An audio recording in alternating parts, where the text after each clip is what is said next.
Yeah, the band, he's except awesome. He's a great stuck dude. with it and organized it and Yeah, kept at it.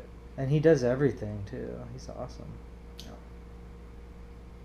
That's when I first met Alpine. I said something like, "Imagine if you, Coot Dog, and I think Josh Haig was the other guy who does all this stuff musically. I'm like, imagine if you three got together, like what you could do." Yeah. When I first met him, I was like just thinking because they're both heavily Going involved to a in. black shirt just in case. Oh, no problem. There we go. Well, let's switch up the seating then a little bit. Cool. Too. Maybe angle the chair towards him a little more. Yeah. There we go. We've done that a few times. Yeah. That's good. It's cool. So Yeah. why Chico fertile ground here? Chico for me, I was originally from Dixon, which is a really small place. So to me, Chico was like the big city, and I came here, and it was like there was a lot of diversity here for me at that time in my life.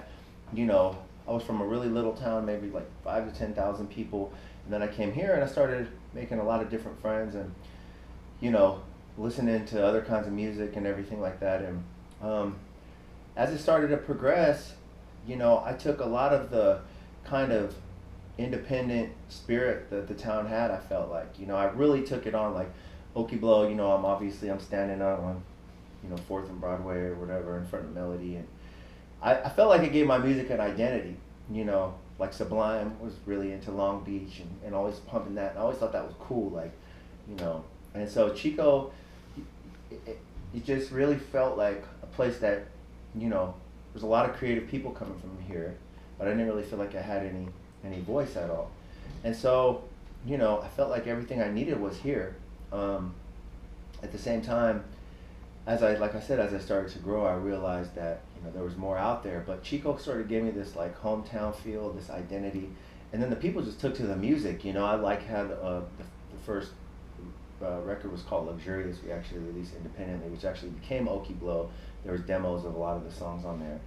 And, our first show, we like played at the Brickworks, and it was like packed, like super packed, and people were going crazy. And I'm like, wow, I did not expect this at all. I didn't even actually mean to like put that record out here. Like it kind of just, I gave it to a couple people and it just started to spread. And so that even gave me more confidence. Like, okay, well, that's happening and everybody's listening to it and people actually like this. Like, I'm going to run with it. And, downtown was kind of the mecca, like Tower Records and Melody and all those places. I just thought that was so cool. It was always at Tower Records. I was always going there on my lunch break. Whatever the new, at that time it was tape, whatever the new hot CD was, I had to have it.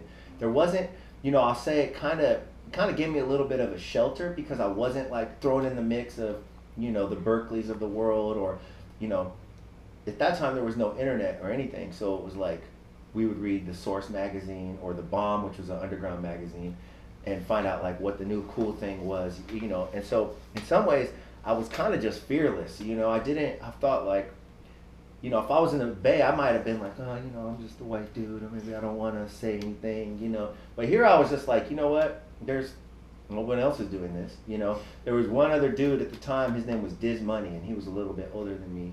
He had put out a tape, and then he moved to Sacramento. But I was like doing my music, and people would be like, do you know Diz Money? Yeah, he's a rapper. He's from here. I would go to these local studios, and that's what they would always talk about. But I never met him, but that was pretty much the one guy that everyone would always say, yeah, he was like making some music. But other than that, it was a lot of bands, Mother Hips when I was in high school, Electric Circus, I think, Sunset Red. There was a lot of bands where I would go see them play. They would play in the park. But I was doing something different, and I was like, I feel like Chico was just kind of ready for a little something different than that. It was like, all right, let's switch it up from jam bands. Let's get something with some funk and some rapping, and I was kind of singing, rapping and everything, and yeah, it was just always felt love here. Still do, I'm here for the holidays, and my family mostly isn't even here anymore, but like, the love that they would give us at the Brickworks. Brickworks is like my favorite place to play, just coming up, because you could do all ages. You'd have the youngsters on top, or the adults up top, and then the youngsters down below, and it was always a good show for us. We had shows where it would be like 300 people couldn't get in. Like it would be 700 people would be sold out. I was always just taken aback by that. Like, man, these people actually really want to see this. But I also think because there was just a void here, there was people, the shows would come and people would be, excited. And it was a really exciting time. You know, I was like so new, you know, to everything. And it was just like, wow, you know, this actually worked. Like I just had this dream of like making songs and people actually care about this. And yeah, you know, Chico is just very important. You know, I just remember just thinking about Chico a lot, making those albums and kind of, you know, relating all my friendships and relationships I had going on at that time to all my music. And it was very, very heartfelt. You know, sometimes it's, when you have that, you just got to go with it, you know, because it's not, that's something you can't recreate. You know, I mean, sometimes I look back at those times and I'm like, man, you know, I didn't really know what I was doing, but I was doing whatever felt right, and that comes across in music, you know. Now I work in the pop world, and it's like trying to be so perfect with everything, and sometimes that's not always, you know, sometimes it doesn't, you know, doesn't capture the feeling like you want, you know, but those are like special times, you know. And I feel like anytime you just take that approach of like, we're just gonna make what we're gonna make, you know, and we're not really gonna set out to, you know, make the #1 song or sell the most. People hear that, you know, and they relate to that, and I really loved Chico. I really loved, you know, coming up in Chico. It was really crazy how I ended up here. My dad got transferred for work from Dixon, and, you know, I didn't really know about Chico or what it was all about, but it just ended up becoming such a huge part of my life, you know, that I really wouldn't trade that for anything, especially those early years of the Scapegoat stuff when everything was just so raw and new, and, you know, it was like just so exciting. I just remember going outside and just the air. When things started changing for me, just the air started smelling different here. You know, the whole presence of everything. I remember driving by my first show at the Brickworks, and I was like so nervous because I'm like, man, we're gonna suck, you know. I mean, I had done like shows on quads at the campus. You know, I had like people checking for me like in high school, but I'm like, man, I got a song on the radio. Now we're about to like go out and really start. I had a little band behind me now, and I remember driving by just like seeing what was going on in front of the Brickworks before, and there was like a line already at like 4 o'clock, and our show wasn't until like, you know, nighttime, and I'm like, there's kids like sitting down out here lined up. I was like, oh my god, we better not suck. And we did, but you know, it was like sucky in a good way, you know. And yeah, but you know, I do, you know, if we're really getting into the Chico aspect, because, you know, I'm in some ways, I wish I wasn't, but I'm very far removed from that now, you know, living in Hollywood for like 14 years, and I've lived there almost as long as I lived here, because I moved, you know, when I was a kid to here, but then I stayed only here for so long, and then I moved to the Bay, and then I moved down there. But if we're talking about Chico, a lot of the people that were influential at that time for me, there was a guy named DJ Rubber Band, and he had a show on 90.1 KZFR. It was called Freedom or Death, and he was a really special guy. He gave me a lot of confidence because I used to listen to his show all the time, and so I just started hitting him up and saying, hey man, I'm like a local artist. He also had I think he also had a late night, like a once a week late night show on Colors 92.7, like maybe Saturday at like 1 o'clock in the morning or something. And he was like the local hip hop DJ. You know, he wasn't from Chico, but he made his mark. He had his show Freedom or Death was dope. He could play whatever he wanted on that radio station. He had like a 3-hour show once a week, and it was like, it started at like 3, and I remember like as soon as school ended, it was like, okay, we gotta go. We would go home and listen to his show. And because, you know, I mean, there was no internet. You got to remember, like, no internet. Like, people, it's hard to even fathom that now. There was no other way of hearing anything except on the radio, what you read in the magazine. That's it. And we would run home and listen to his stuff, and he was playing everything. You know, he was playing all the newest stuff. I'm like, what is that one? And some of you would know about, and some of you wouldn't. So I started just hitting him up and sending him the stuff that I was making, you know, A, in my bedroom, and B, with some of the dudes I started hooking up with around the Bay. And he really was like, hey man, you're actually not bad, you know? And he took me under his wing a little bit. He would do like remixes of stuff, and he put me on one of his remixes. He was the first person to ever play me on any kind of radio station. And I remember when I came, I had a parody of a Ghetto Boys song, My Mind's Playing Tricks on Me. I did My Hair's Playing Tricks on Me. And that was the first song he ever played. And I remember getting out of high school and turn it on. I was standing by the tennis courts at Chico High, and I had my headphones, and he was like, yeah, I'm going to play that record today. I'm like, no way. And he's like, yes, I'm going to play it. And so I sat out there, it came on, and I was like, yeah! I felt like I had won a Grammy that day. You know, I was jumping around. I was like, hey, everybody come here, listen, this is on the radio right now. This is on the radio. Look, it's on the radio. I was like showing them my Walkman, like, look, it's on the radio right here. And they're like, whoa, you know, that was like such a big deal. And then he put me on this remix he did of DOS Effects, and he played that on Colors 92.7 late at night. And he kind of like had showed me, like, you know, he was like a real DJ with like turntables, and he would like cut, you know, he'd take James Brown records and cut the horn sample. He had 2 sets of the record, play the horn sample here, cut the horn sample back, cut the horn sample there, cut. And he would make his beats like that, like, you know, 8 bars at a time, this and that. And he really, really, really looked out for me. And he gave me a lot of confidence. You know, if he would have shot me down, I don't know, I might have been like, man, I suck. You know, I'm not even trying no more. But he like was, you know, he would always give me props, and he gave me a lot of love. A lot of the people around town, I recorded at a lot of the studios. We were talking about Dale Price. I had a project that was right before, my project that first got a little notoriety was called The Dirty Rats. No one really ever heard it, but that's the stuff I really started making in the Bay Area. But even before that, I had a thing called Trailer Park Tornado, and I recorded the whole album basically with Dale, ever at Dale's house.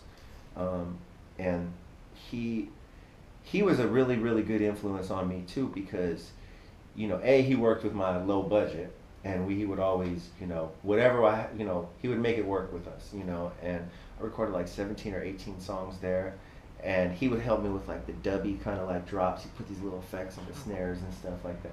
So all that stuff, I was soaking up all that, you know, because, you know, like I said, I was coming from a 4-track recording, you know, my first, you know, I had tapes and stuff, but that's when things started to transition into CDs. And there was a few cats around here that really kind of gave me a lot of confidence to feel like, you know, I'm on to something. I had a buddy that I wrote some songs with named Andy Bryant, who's a guitar player, had a bunch of different bands around here. And he actually co-wrote some of the Scapegoat stuff with me on the first album.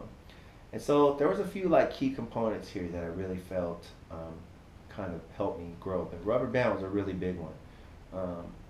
And then, you know, from that, it kind of all stemmed from that. I was really young. I mean, I was like 16, 17, and this dude was like, you know, putting me on songs. And gave me a lot of confidence, you know. And that, like I said, I started making demos and sending them out to, I was a very, very, you know, I was very persistent for a 15, 16-year-old. I mean, I was making my songs, and I would send my tapes or CDs or whatever out to every label. I mean, I was sending them to labels, like managers, lawyers. I would send it to every and anybody who would listen, and I would call and follow up and be like, hi, I submitted a package, can I talk to so-and-so? And sometimes I'll get through to these people, and that's actually how I got a lot of my connections.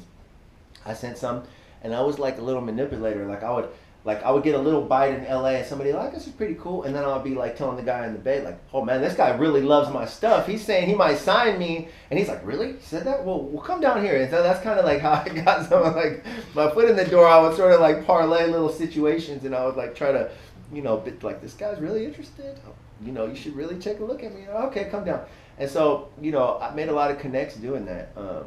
And then my biggest mentor who really took me under his wing, this guy, Johnny Z, he had a group, In Too Deep. They had a song called Back to the Hotel. It was Gold Song. Those were like my idols. They were from Vallejo. They were the coolest thing to me. They had a 4-song EP that they put out that I got from Sundance, the tape. And then they got signed to Profile Records, which was like Run DMC's label and DJ Quick's label. And they got signed from Vallejo, right? And so, and they were always talking about Vallejo. They kind of gave me a lot of my, like, oh, you can talk about Vallejo? Well, I could talk about Chico. You know what I mean? If you could talk about a small town like that I know, you know, I didn't know Vallejo at the time. I didn't know how dangerous and crazy Vallejo was. But in my mind, it was like where Marine World was, you know? And, but yeah, E40, you know, from Vallejo and all those guys. And I'm like, well, you know, Chico's pretty cool too, you know? So that kind of gave me a little confidence. And I would, you know, I started hitting those guys up directly. I would send them my stuff, and Johnny Z's like, hey, this stuff's pretty good, you know. And I kept in touch with them for years, man. I mean, I was, the way I would do it is I was still working with everybody here and living here, but I would like save up birthday money or whatever, and I would go down to SF and I would record the studio called Jam Studios, and I would work with this guy. He was the first one that showed me. I know I'm kind of all over the place, That's so if you want to just interrupt me, just no, you're great, man. Yeah, if you want to just interrupt me, go ahead. Yeah. He was the first one, because here it was all tape, you know. Here it was all tape, you know, tape. But I knew that wasn't what I I knew that wasn't my sound that I needed to go. I knew there was a way to take drums and put them with samples and everything. And this dude in San Francisco named Mark Shahada, he had a studio called GFC. That was the first place that I started recording in the computer. He had Cakewalk, like the first version of Cakewalk. He would take, break beats, and I would say, dude, take this beat and put it with this sample. And then he would do it in like 10 minutes. Something that was taking me hours and hours and days to do. He was doing it like, okay, cool, take that sample. And I was like, whoa. So we would make like 3-4 songs a day. I was so hungry and focused that I was like, okay, I already have all my song written. I knew exactly how I wanted it to go.